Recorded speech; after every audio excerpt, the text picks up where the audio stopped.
La coopération entre les États-Unis et le Sénégal, les liens fraternels qui existent entre le président Macky Sall et le président Obama. Et l'acquisition de ce siège, qui sera celui du ministère de la Justice, est pour nous un événement historique. Parce que c'est la première fois depuis l'indépendance du Sénégal que le ministère de la Justice, qui est un ministère de souveraineté, va avoir un cadre majestueux et qui va donc lui restituer toute sa force et toute sa place au sein de la République. L'accord qui nous a permis aujourd'hui d'avoir cette acquisition a été l'œuvre de M. le Président de la République. Nous l'en remercions. Les agents du ministère de la Justice pourront bientôt regagner leurs nouveaux locaux. Pour la première fois, ce département a un siège permanent. Un atelier de cadrage et de mise en œuvre du volet apprentissage rénové dans la zone sud se tient à Ziguinchor sous l'égide du ministère de la formation professionnelle, de l'apprentissage et de l'artisanat. Cet atelier de 2 jours permettra d'échanger sur la mise en œuvre de l'apprentissage rénové. C'est un reportage signé Abdoulaziz Ban. L'atelier dit de cadrage et de planification a pour but de mettre en œuvre le volet apprentissage dans la zone sud du pays. Il permet aussi sur les modalités de mise en œuvre du programme d'extension de l'intégration de l'apprentissage rénové dans le dispositif de formation professionnelle et technique. Les apprentis peuvent rester des dizaines d'années sans recevoir un parchemin de leur maître. Tant qu'il arrange le maître ne veut pas se séparer d'eux.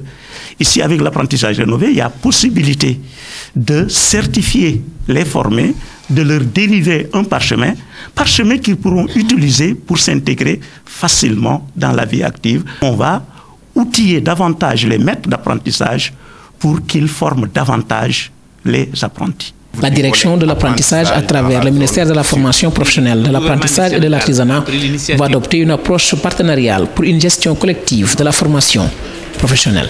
Cette journée d'échange permettant de faire vivre le partenariat public-privé revêt pour le ministère de la formation professionnelle, de l'apprentissage et de l'artisanat un caractère très important.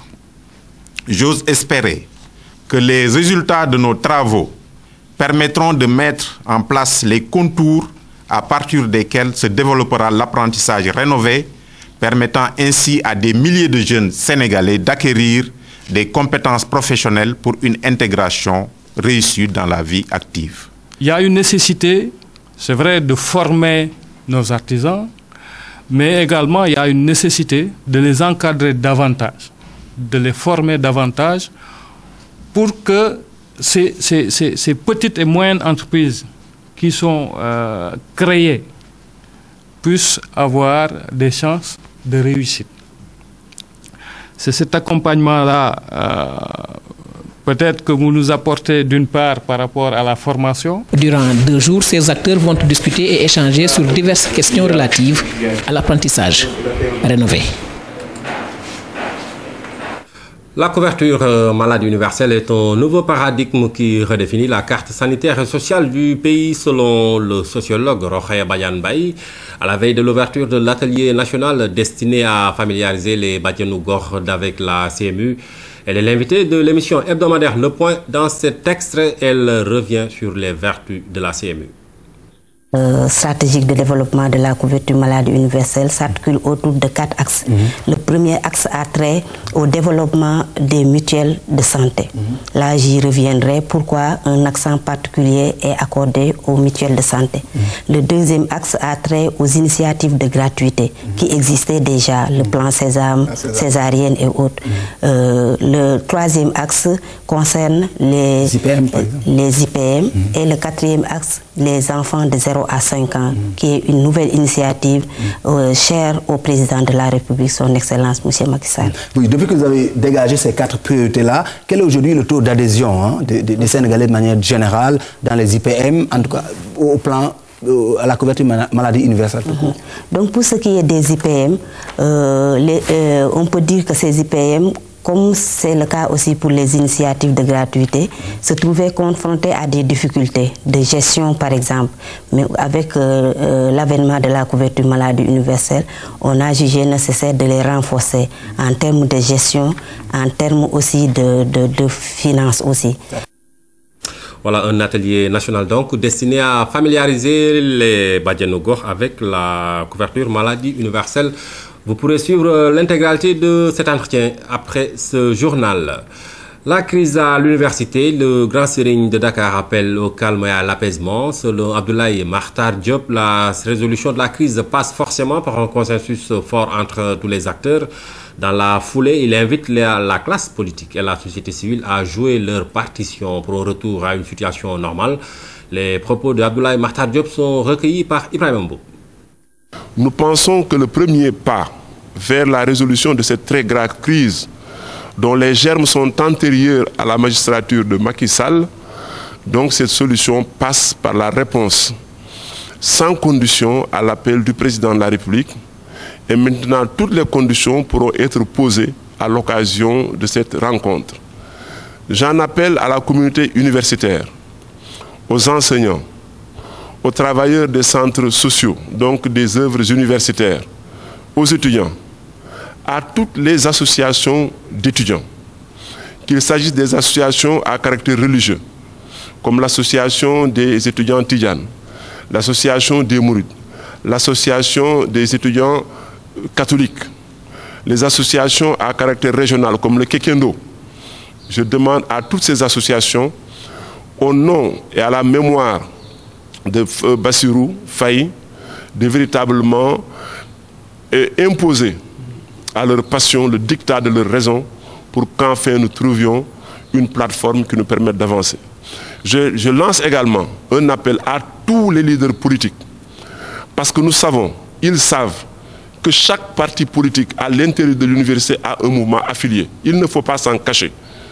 Ce que nous demandons à tous les leaders politiques, c'est qu'en toute responsabilité, ils appellent les mouvements affiliés à leur parti à faire des déclarations solennelles allant dans le sens de l'apaisement et de la participation à la grande concertation initiée par le chef de l'État.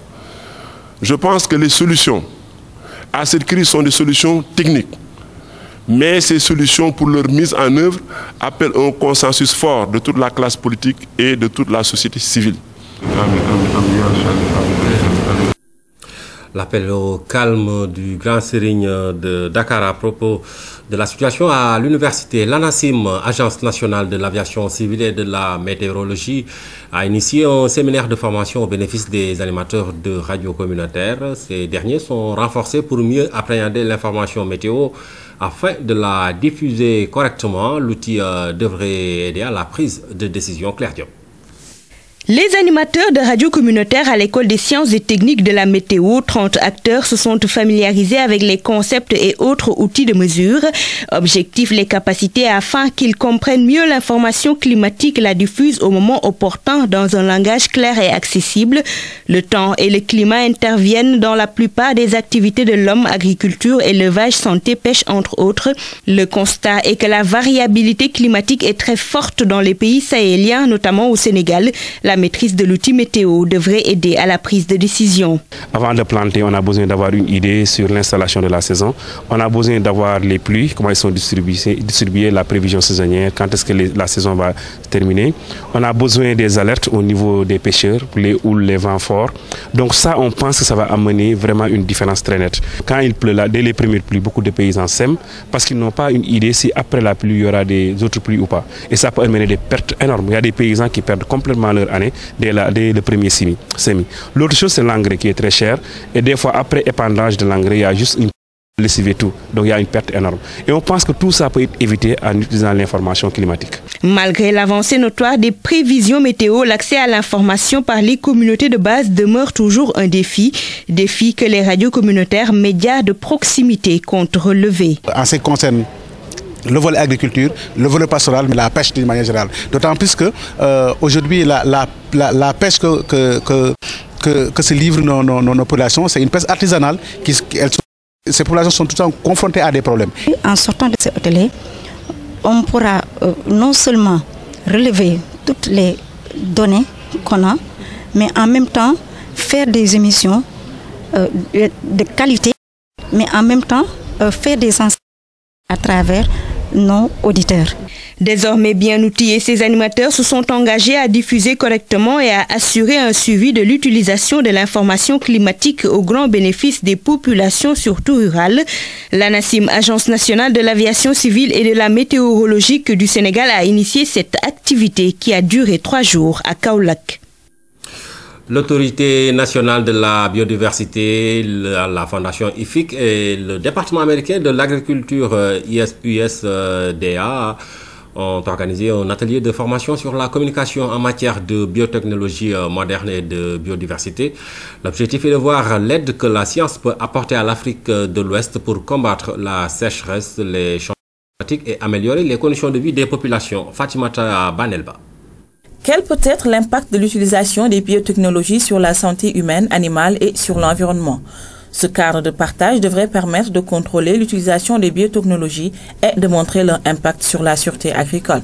Des questions de plantes génétiquement modifiées, pour parler de façon très claire en réalité, c'est des questions encore qui suscitent beaucoup de débats. D'un côté, en fait, nous voyons si elles sont bien maîtrisées, elles en fait engendrent beaucoup d'avantages pour la sécurité alimentaire de façon globale et pour l'agriculture en particulier. Nous savons qu'il y a beaucoup de risques également en fait sur ces questions.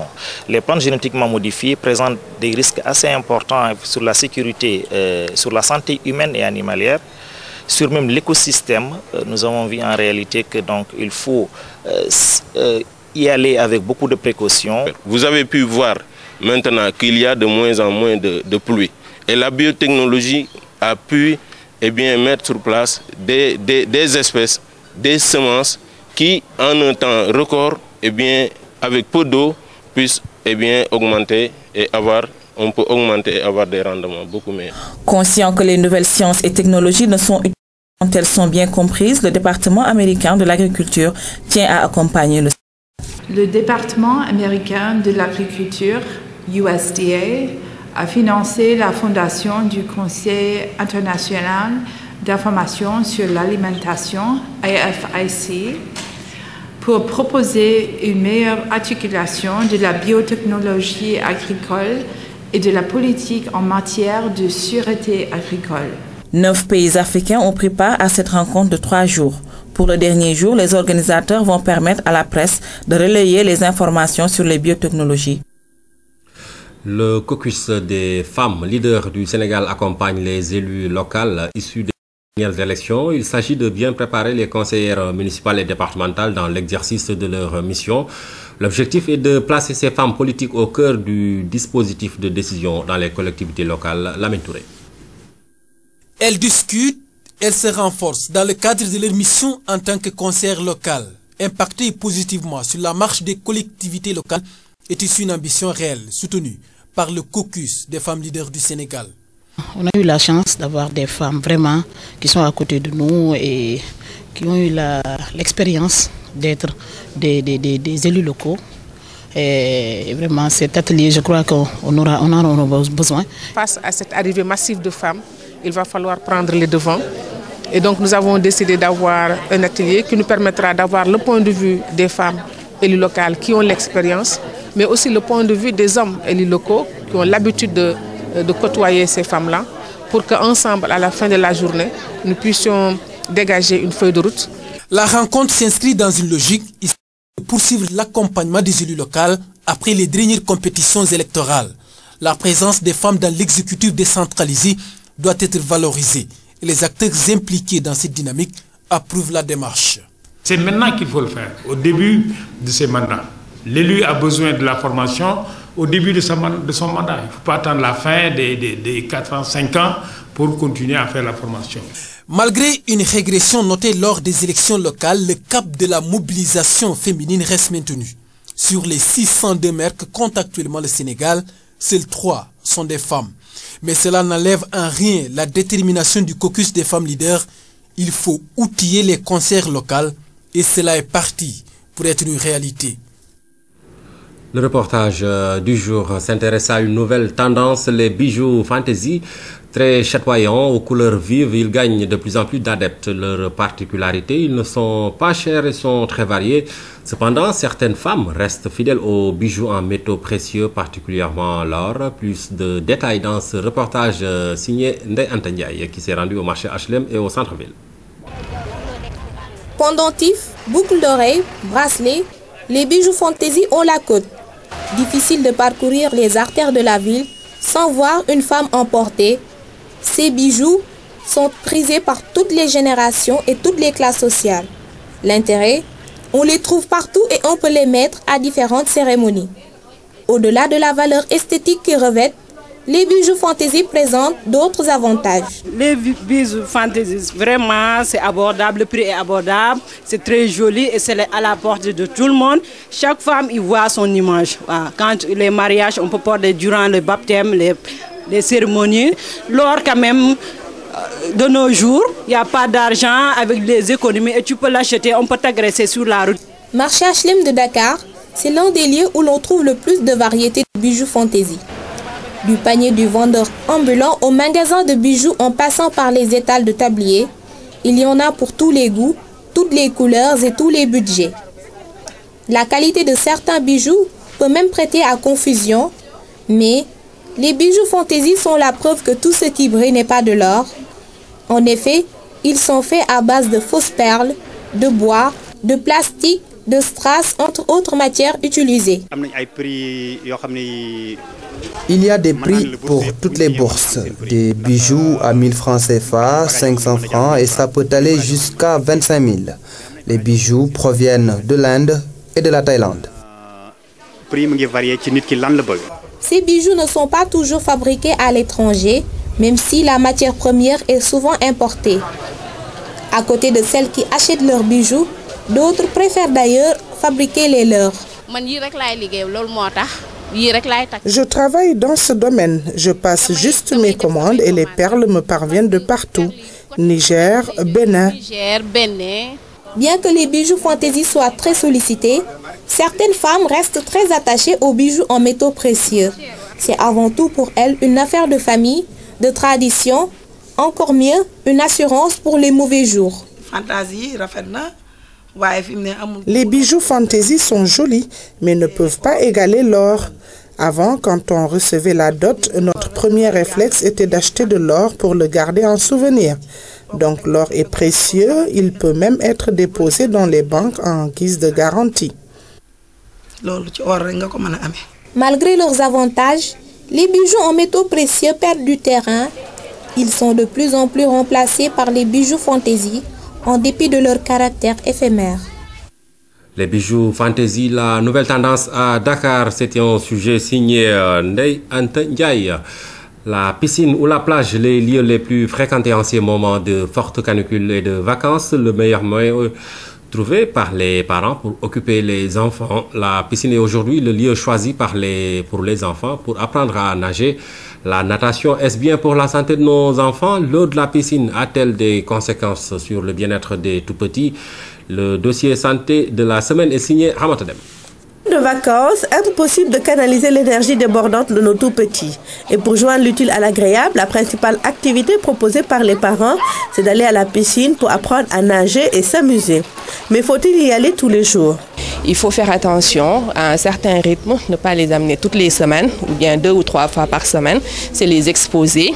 Également, toujours les envoyer chez le pédiatre pour faire un contrôle, faire un examen ORL ou bien même chez l'ORL pour être sûr qu'il n'y a pas de problème. Bon, pas tous les jours, d'amener l'enfant tous les jours à la piscine, mais minimum 2 séances par semaine pour que l'enfant s'adapte. Il y a tout de même des risques de santé chez l'enfant liés à l'eau de la piscine, particulièrement au chlore, produit de base utilisé pour l'entretien des piscines. C'est le chlore souvent qu'on utilise, c'est un produit désinfectant. Aussi, il y a des produits qui servent aussi à enlever les algues, qu'on appelle les anti-algues. Ça aussi, on les met. Vous savez, les algues qui poussent, quand il y a de l'eau, il y a toujours des algues qui poussent. Donc, il y a des produits qui sont faits pour enlever tout ça. Et puis aussi, il y a des produits clarifiants aussi qu'on met pour avoir une clarté de l'eau. Ce chlore entraîne souvent des infections ORL chez l'enfant, en particulier l'otite. qui est une infection au niveau du tympan de l'enfant et qui se manifeste par de la fièvre, des douleurs, etc. Il est important pour éviter tout risque d'infection, surtout les otites, que les piscines soient aux normes standards avec un contrôle strict des autorités. Il y a la filtration qui se fait 24 heures sur 24 et aussi il y a le traitement chimique qui concerne les produits qu'on met dans la piscine. Et ça aussi, journalièrement, on le fait parce qu'on fait des tests. Et à partir de ces tests-là, on connaît les apports qu'on doit faire pour désinfecter la piscine. Et puis aussi, on a des visites périodiques des laboratoires beaucoup plus perfectionnés. Nous aussi, on prend des échantillons qu'on envoie sur ces laboratoires. Après, ils nous donnent les résultats. À partir de ce moment-là, nous, on fait quoi on doit faire. Et les problèmes dermato, les problèmes des yeux aussi. Il y a beaucoup de risques qui peuvent... Comme aussi c'est des piscines publiques, il y a un problème de contamination. Donc il faut être vigilant sur ça. C'est pour cela que nous sommes là tous les jours. Et les tests chimiques, on les fait tous les jours. À partir de ce moment, on prend les devants. On sait que pour les piscines publiques, il y a des visites que l'État fait pour voir s'ils sont aux normes. Ça veut dire comme le service d'hygiène, il fait des visites sur ces sites-là, les hôtels et les grandes piscines à fréquentation publique. Les services-là viennent pour voir si vraiment les gens respectent les normes. La pratique de la natation au niveau des piscines a également des avantages non négligeables sur la santé des enfants, surtout si toutes les conditions sont réunies. Si vous avez des problèmes de dos, germes de décachage, si vous avez les médecins, ils vous ont dit d'aller faire la natation. C'est pareil pour des femmes qui sont en temps pour... Et même si on a des problèmes d'ombaire, si on a des problèmes d'articulation, tout le temps c'est conseillé de faire la natation. C'est bénéfique, on ne peut pas nager à n'importe quel âge. Qu'on ait 4 ans jusqu'à 90 ans, on ne peut pas nager. Et c'est mieux aussi d'une part de courir, parce qu'à un certain âge, si on a 70 ans, on ne peut pas se mettre à courir tout le temps. Donc on est obligé de venir nager. Et ça s'ajoute toutes les parties du corps, ça les sollicite. Pour les enfants, ça aide au développement du corps de l'enfant. L'enfant peut retrouver ses réflexes. Si par exemple l'enfant a des problèmes psychomoteurs, par exemple les articulations ou bien des problèmes de croissance, parce qu'en fait, sur le plan médical, c'est conseillé de nager, de faire le sport.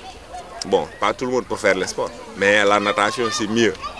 Si vous pouvez faire la natation 2 à 3 séances par semaine, c'est très bon pour la santé. Amener l'enfant à la piscine, même un bébé, on peut l'amener à la piscine. Comme je disais, si les normes sont respectées. Donc c'est un sport qui est très recommandé, aussi bien, surtout pour les asthmatiques ou bien les enfants qui développent des problèmes respiratoires, parce que ça permet de développer les poumons. Ce qu'il faudrait, c'est vraiment s'assurer que c'est une piscine qui répond vraiment aux normes pour pouvoir y amener les enfants. 1 fois par semaine, c'est pas mal, c'est très bien même. 2 fois par semaine, c'est acceptable, mais plus de 2 fois par semaine quand même, c'est exposer l'enfant, surtout si on sait que la plupart des piscines ne répondent pas aux normes. La pratique du sport, particulièrement de la natation, un atout pour le bien-être des enfants. Il est important donc que les normes de sécurité et d'hygiène soient respectées. C'était le dossier santé signé Ramatadem. S'il avait vécu jusqu'en 2014, Serigne Abdoulahad Mbacké aurait eu 100 ans. Le centenaire de sa naissance est célébré aujourd'hui par les fidèles Mourides à Touba. L'œuvre du 3e khalife du fondateur du mouridisme sera donc revisitée. Voici le portrait de ce grand bâtisseur qui continue d'inspirer les jeunes générations. Habib Mbaye.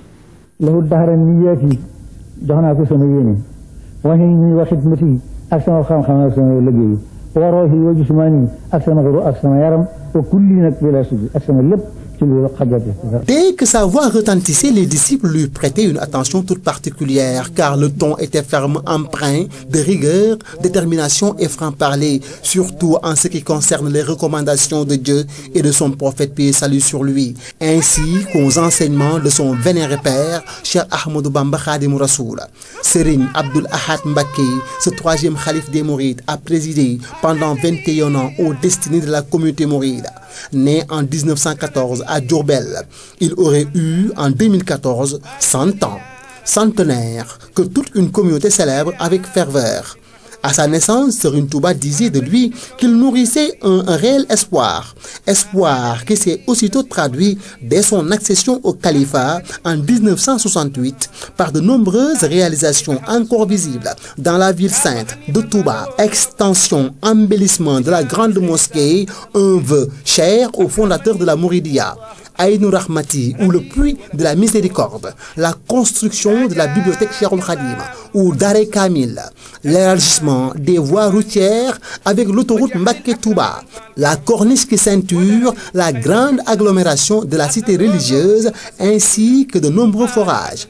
L'œuvre la plus spectaculaire et courageuse de Cheikh Abdoul Ahad Mbacké est la pénalisation déclarée des boissons alcoolisées, du tabac, de la drogue, de la contrebande, des jeux de hasard, des manifestations non orthodoxes et de tout ce qui va à l'encontre des principes de l'islam dans tout le périmètre de Touba. Et tout ceci sous l'inspiration éclairée de l'ouvrage de Cheikhoul Khadim intitulé Matlaboul Fawzeyni, un vrai projet de société, un ensemble de réalisations qui lui ont valu le titre de bâtisseur. L'homme au turban sur la tête et l'habituelle tunique qui porte son nom a donné aujourd'hui en héritage cette façon de s'habiller à toute une génération de jeunes qui s'identifient à lui, signe distinctif pour forger une personnalité musulmane correcte, son combat de tous les jours. Aujourd'hui à Touba, les nombreux disciples se sont donné rendez-vous pour revisiter ce bel exemple de sagesse et de droiture du fondateur de Touba Belel. Prier pour que la paix règne au Sénégal et dans le monde, c'est le vœu des 250 pèlerins catholiques en partance pour Rome. À la veille du départ pour cette 50e édition, une messe d'envoi a été célébrée à leur intention à l'église Saint-Pierre de Babap. C'est un reportage de Souleymane Touré.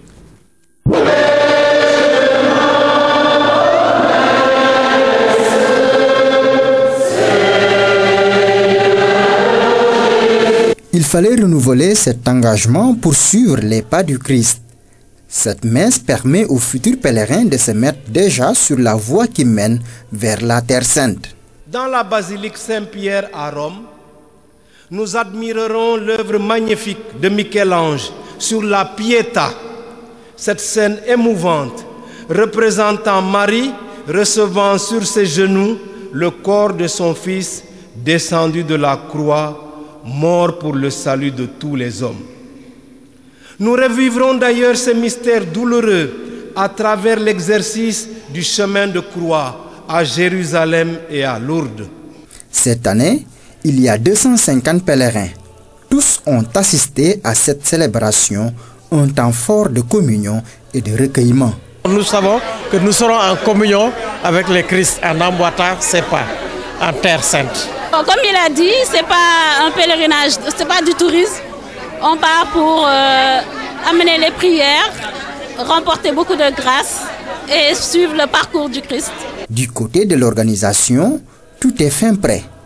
On a mis l'accent aussi sur la préparation de la logistique des pèlerins pour leur encadrement médical, pour leur préparation physique, parce que le pèlerinage catholique est quand même un moment d'effort intense, physiquement parlant.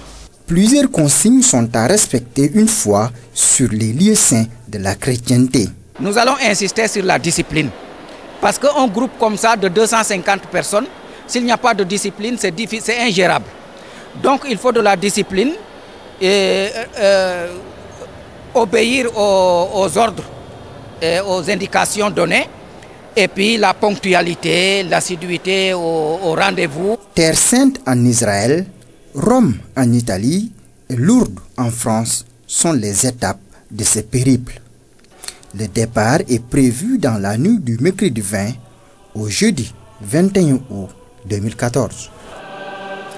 Le Bureau de coordination des affaires humanitaires basé à Dakar a célébré la journée mondiale de l'aide humanitaire. Cette journée est célébrée tous les 19 août de l'année. L'objectif pour les Nations Unies est de rendre hommage aux groupes humanitaires, mais également aux travailleurs de l'humanitaire qui sont généralement dans les zones de conflit. Aïda Mamadou Diop.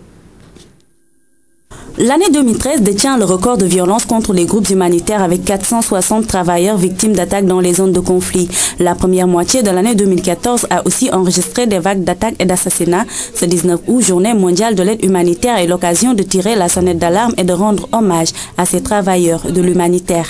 C'est le jour qui marque et qui nous demande de nous souvenir que chaque jour, il y a des milliers des humanitaires qui sont en train de travailler dans des endroits très difficiles et qui mettent à risque leur vie pour amener du soutien aux populations en besoin. Donc c'est vraiment une journée qui nous demande de arrêter et penser à tous ces milliers d'humanitaires et de célébrer l'aide qu'on arrive à acheminer aux personnes en besoin.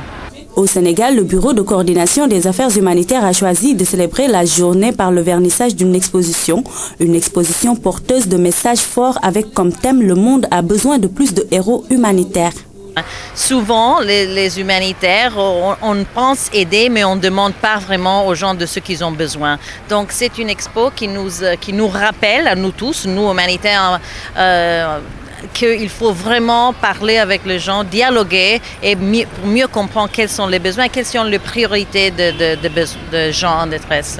La journée mondiale de l'aide humanitaire a été choisie en référence à l'attentat du 19 août 2003 contre le siège des Nations Unies à Bagdad. 22 travailleurs humanitaires y avaient perdu la vie. L'actualité hors de chez nous nous conduit ce soir chez nos voisins en Mauritanie. La cueillette des dattes est toujours une occasion de fête. Chaque été, les Mauritaniens se retrouvent pour la Guetna. C'est la cueillette des dattes. En famille, entre amis, ils se dirigent vers les oasis du désert. Ici, dans l'Adrar, une région au nord du pays. Comme ce groupe venu de Nouakchott, la capitale, ils délaissent leurs habitations en ville pour s'installer dans les huttes disséminées dans les palmeraies. Ils profitent du climat pour se détendre.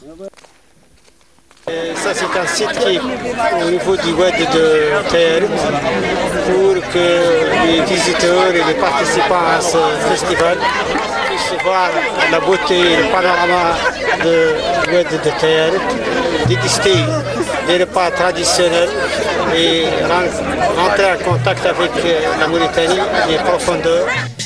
Fête populaire, la Guetna est issue d'une longue tradition nomade et depuis 5 ans, dans l'Adrar, elle est devenue un festival, le Festival des dattes, un événement qui permet d'écouler la production et de valoriser les produits dérivés du palmier. Nous avons en Mauritanie 2 millions de palmiers dattiers. Ces palmiers produisent annuellement 58 000 tonnes de dattes, soit une moyenne de 20 kg par palmier. Dans certains pays, cette moyenne varie entre 100 et 150 kg par palmier. Nous devons par conséquent accorder plus d'importance à ce sujet en luttant contre les maladies et parasites du palmier dattier. Sauver les 700 000 palmiers de l'Adrar, c'est crucial pour l'avenir du pays, car c'est assurer la survie de dizaines de milliers de paysans. Voilà, c'est avec ce festival des dattes en Mauritanie que se referme cette édition. Abbas Sow sera sur ce plateau à 23 h pour d'autres nouvelles. Merci de nous avoir suivis. Passez d'excellents moments en compagnie